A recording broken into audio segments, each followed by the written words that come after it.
The galaxy's deadliest parasite feared fire. Humans called it Barbecue Night Captain. Zextai watched the humans with barely concealed horror as they gathered around the open flames, their primitive cooking apparatus crackling with deadly energy.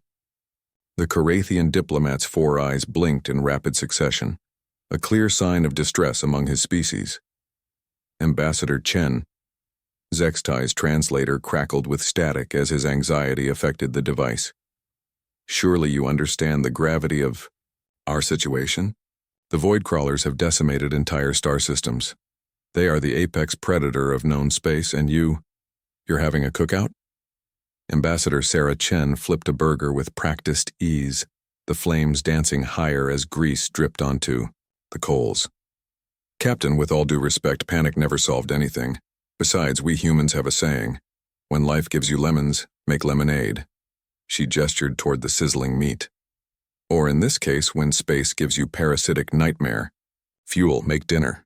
The assembled alien delegation, representatives from 17 different species, recoiled as Chen's words were translated. The ethereal collective's hive mind representative, a shimmering mass of crystalline structures, pulsed with worried, violet light. The humans do not comprehend. It spoke through harmonic vibrations. The void crawlers are not mere predators. They are living darkness that consumes matter at the molecular level. They fear only one thing in the known universe: the ancient fires that burn in the cores of dying stars. Dr. Marcus Webb, Earth's xenobiologist, took a long sip from his beer and chuckled. Actually, we comprehend perfectly. We've been studying the samples your people provided. He pointed to a small containment unit nearby, its contents writhing with malevolent energy. Fascinating creatures, really. Carbon-silicon hybrid organisms with an interesting weakness. Weakness? Zextai's voice rose an octave. They have consumed the hegemony of Ceres. 3 billion souls turned to cosmic dust. Yeah, about that. Chen turned away from the grill to address the crowd of increasingly agitated aliens. My team ran the numbers. Your ancient stellar fire they fear so much. It's not the intensity they're afraid of. It's the specific spectral frequency. Turns out, good old-fashioned combustion produces the exact same wavelength at around 800 degrees Celsius. The silence that followed was broken only by the cheerful crackling of the barbecue flames. Lieutenant Commander Rodriguez emerged from the nearby research station, carrying a tablet displaying test results. We've confirmed it across 47 trials.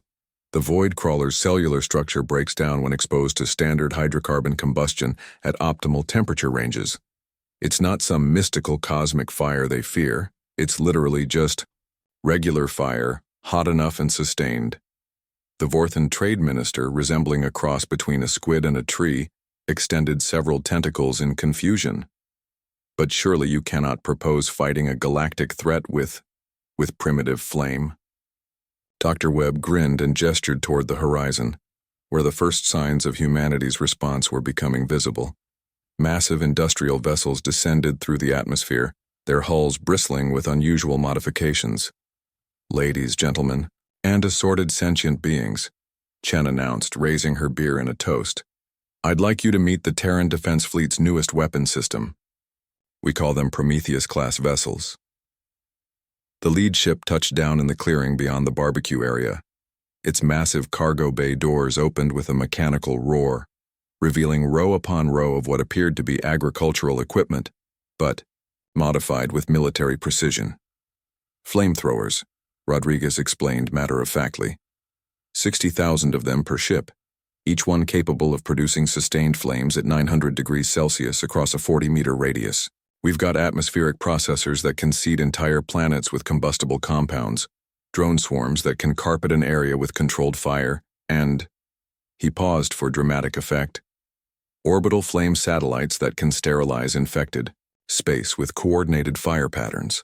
The alien delegation stood in stunned silence as human engineers began unloading their equipment with characteristic efficiency. What they saw wasn't advanced energy weapons or exotic matter manipulators. It was the systematic application of humanity's oldest tool, fire. Zextai's translator finally crackled back to life. You're going to fight the void crawlers with barbecue equipment? Chen laughed, a sound that somehow managed to be both reassuring and slightly terrifying to the assembled aliens. Captain, humans have been playing with fire for about 500,000 years. We've gotten pretty good at it. She gestured toward the Prometheus fleet.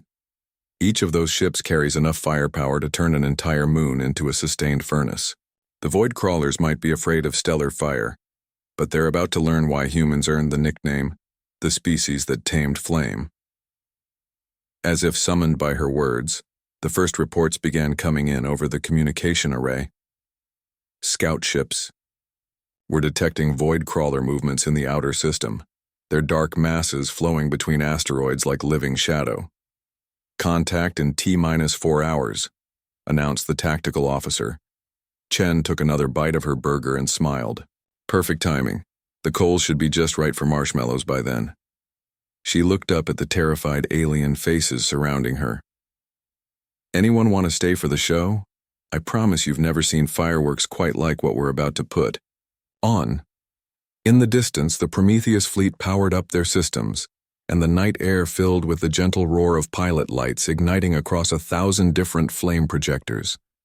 The galaxy's deadliest parasite was about to learn that sometimes the most primitive solutions were also the most effective. After all, humans had been having barbecues long before they'd reached the stars, and they'd be damned if some cosmic parasites were going to stop them now.